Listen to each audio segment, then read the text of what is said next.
Hi there, and welcome back to the Lisa Nichols Show. I'm super excited to be with you because I decided that I wanted to share with you the 5 steps on how to create a powerful message, whether it's a speech, one-on-one, or one-to-many. Now, I already shared step number 1 in a previous video. If you haven't seen it, go back. Today, I'm going to share step number 2 on how to create powerful messages, right?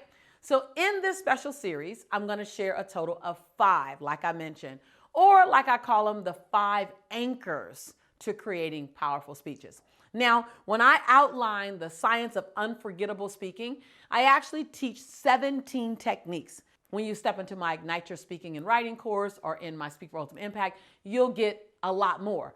But when it comes to the anchor of creating powerful messages, whether it's one-to-one, whether it's one-to-many, whether it's online or live, there are about 5 anchors that I want to share with you. So step 1 is in a previous video. Make sure you watch that if you haven't already done so. Step 2 is to customize your content for each event. I cannot tell you how many times I see speakers and orators and teachers and whomever, and they have a really great message.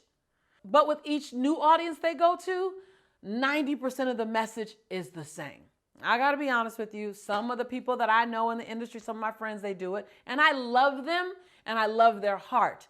But I truly believe that the audience is paying for the lack of energy. Let me just say, lazy. The audience is paying because you're being lazy.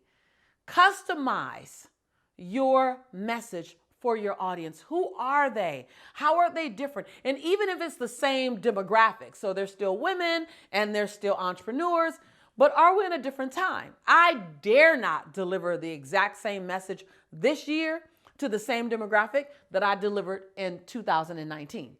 Why? Too much has happened. She, he, they are in a totally new place. So you want to make sure that your message addresses your audience. Now, let me just tell you something. I saw a very powerful speaker. I will not mention his name. I saw a very powerful speaker be so sure that he can move the audience that when he was speaking to his audience, he actually went in a direction that this audience wasn't interested in. But it's where his speech was. And it was a great speech for another audience. And he was on autopilot. So I want you to think about it this way. You don't talk to everyone in your life the same way. You know, if you were talking to a 3-year-old, you have a 3-year-old's conversation. If you were talking to a 15-year-old, you have a 15-year-old's conversation to relate to them. And if you were talking to a 55-year-old, or let's just look at me because that's where I happen to be right now in my life, you would speak to me differently. And so you don't speak to your partner the way you would speak to your boss, the way you would speak to your children, the way you would speak to your friend. You talk to them in a way that fits the relationship that you're in with them. Your audience is the exact same way. Taking the time to customize your message. You can be talking about the same content, same technique. I teach about speaking all the time. But I'm always saying, am I talking to a corporate employee? Am I talking to a corporate exec? Am I talking to an entrepreneur? Am I speaking to a teenager? Same content, but I apply the message so that it fits the audience. This allows the audience to feel as if you've customized something for them and they have a more intimate connection to you. I saw a friend of mine, love him dearly. He's incredibly 9-figure, 10-figure successful annually. And I remember seeing him years ago. I say this in no judgment at all, as just all examples. I remember seeing him speaking to an audience. This was years ago. This was probably over 22 years ago when I'm still trying to define Lisa in this journey. And he was speaking to his audience. We were in a live room at the time. And he was, the audience is here and he was looking like this. And I just kept wondering, who was he looking at? I couldn't tell. And he was big voice. And the room happened to go into a very intimate place and a very vulnerable place right before him. But his voice was big and he's looking out here. And afterwards I said, where were you looking the whole time? He goes, oh, I fixed my eye line on the very back row and I just kind of speak over everyone so my voice lands everywhere. And I remember saying, but who do you connect with then? And he looked at me, he was like, connect? I'm delivering a speech. And I thought, oh, okay. So number one, please know that you're in front of an audience of one or many, whether it's virtual or live, for a connection. Start with what will help them be connected. Well, what will help is that the conversation feels like it's customized for them, because it lets the audience know that you understand them. And then they'll lean in to understand you. Stephen Covey says, seek first to understand and then to be understood. When you customize your message for this particular group of people, it may still be the same content, but how is it applied differently when you're teaching me? Then they say, ah, she gets me. Ah, he gets me. You don't have to rewrite an entirely new speech for every event. However, you do need to give your audience the gift of the respect of customizing at least portions of your content or portions of your story that you tell. So I shared with you several examples of when I like to call it, they did a show, Speeches Gone Wrong. Girls Gone Wild, Boys Gone Wild, Speeches Gone Wrong. One of the number one highlights in a show, if it was ever done, called Speeches Gone Wrong, is that you're on stage talking to an audience and you either don't know the audience and you're speaking in a way that totally dishonors them, or you give them a message that you prepackaged. It's like giving me dinner in a bag, saying, here, Lisa, here's your dinner in a bag. Like, excuse me, could you spend some time and make it right now? Even if you don't make the entire dinner, make some fresh vegetables. Make something that says you're in the now with me. So when you go on stage, either not knowing your audience or prepackaging the message is one of the biggest ways to nosedive fast. Now, you may ask, how do you customize? How do you customize, Lisa, a message for your audience? How do you know what the audience needs? That's what I would be asking me right now. How do I know what the audience needs? Ask questions. Write this down. Your listeners or your customers are the experts. Say that. My customers are the experts. My students are the experts. The next line, I am the service provider. Oh, when I got that years ago, that my customers, my audience, my students, you're the expert. You're the expert of your journey because you know what you need more than I do. You're the expert on what you need. I'm the service provider. So the best thing you can do is ask questions. What matters to you most these days? What problem are you working to solve?